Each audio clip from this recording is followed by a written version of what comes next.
Oh, I'm coming out the abyss for this. All praise is due to Apophis, Apap, the Leviathan. But you see what you see. You have the Afro-Asians, and you have the Afro-asiatics. The difference is, as you can see, the Afro-Asians have African features, visible African appearance. So remember, the E1B1A is African. The E1B1B1 is non-African. That haplogroup is connected. They pause me. They cutting off the bars. So remember, the E1B1A is African, and the E1B1B1 is non-African. Why do I say this? Because Africans have African features wherever we're at. I'm in America. I have African features. Wide nose and kinky hair. That's called the Negroid race. We all have wide nose and kinky hair. They're in Asia. Wide nose and kinky hair. I'm in America. Wide nose and kinky hair. And they're in Africa. No wide nose, no kinky hair. Right? I ain't making this up. We looking right at the map. So if we look at the Afro-Asiatic situation was connected to Egyptian, Berber, Chadic, Semitic, Hamitic, Kushite, and whatever else I didn't mention. That is connected to a Caucasian haplogroup. There are Caucasians who share this same haplogroup. Albert Einstein, for example. You know, Napoleon Bontenere. I don't know how to say their name. But remember, Caucasian features is the narrow nose. That is a Caucasian trait. It's called lipterine, according to anthropologists and nosology.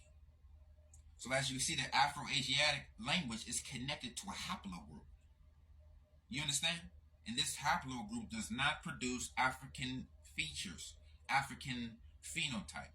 There is no diversity.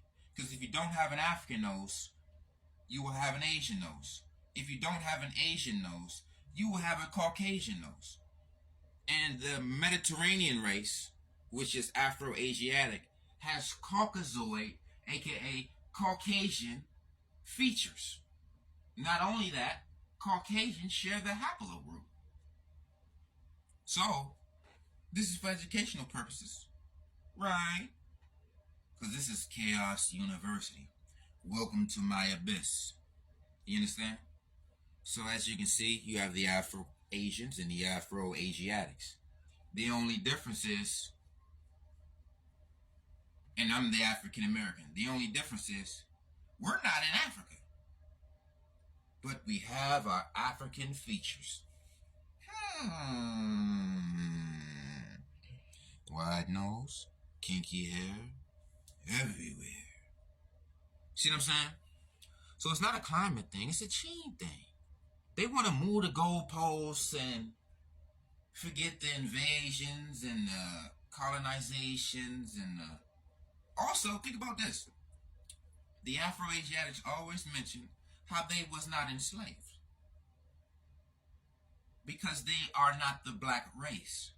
When the enslavers came to enslave, they came to enslave the black race because that's the opposite of the enslaver. Are you picking up what I'm putting down? Are you in my abyss yet? You know? So don't get finessed with the diversity. No. There's diversity in human beings in terms of African, Asian, and Caucasian. You either have African features, Caucasian features, or Asian features. Also, you got to look at the hair. We got African hair. Our hair's called kinky. Afro texture. Not only that, over in Somalia, we are called Jarir. That's kinky hair. That's African hair. So think about it. How can everybody be African and you have a name that distinguishes people from African hair? People with African hair We would be called Somali Bantu in Somalia. You see what I'm saying? Just like we call African American an American in America. Think about it. All Caucasians can come to America and be American, but wide nose and kinky hair come to America and it's called African American. Let's not mention that they was taking the Bantu, the enslaver. They came and got the Niger, Congo, Bantu. It's all the same. We all Negroid race. The Negroid race has Negroid features, and Negroid features is African features, and African features is wide nose and kinky hair. There is no diversity. You either have African features, Caucasian features, or Asian features. There is no diversity. There is no mutation. This is not X-Men. There is no evolution. This is not Pokemon. So we gotta stop with the shenanigans. Because the same people that's saying this diversity are occupying the same places where the slave trade was happening. And remember, this Cushitic designation was designated in the 19th century by Germany. Let's not mention that the Hamite situation comes from the Bible, and that's a manuscript from a cave in Asia. Asia's deserts. So the biblical information is a cave situation, not in Africa. And then you want to say, oh, the oldest Bible written in goat skin. The Horn of Africa is a desert climate. The North of Africa is a desert climate. That's what we call sub-Sahara. Sahara means desert, so we're below the desert. You understand? That's why all the biblical stories and all the mythologies and all the religious spirituality is about deserts, mountains, and caves. So before they started moving the goalposts, they were saying that the African didn't have caveman DNA, which is Neanderthal Denisovan. So when they have the cave DNA, that means that connects them to the Bible. You see how that works? When they talk about the desert in the Bible and they're occupying the desert, it all connects. You see what I'm saying? So you got to understand bars. The camel's not native to Africa. The horse is not native to Africa. And if you don't have African features, you're not native to Africa. You're not indigenous to Africa. How can you be indigenous to a place and lack the predominant features of all Africans? Wide nose and kinky hair, whether we light, dark. See, they want to, I'm darker than you.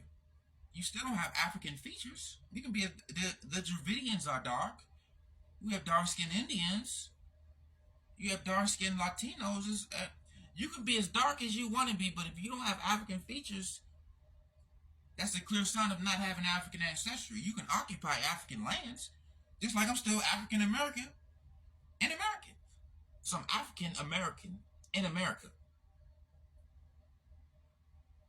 So how could you be Asiatic in Africa? Think about it.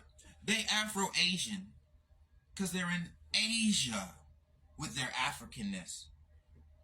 They're Afro-Asiatic and they're in Africa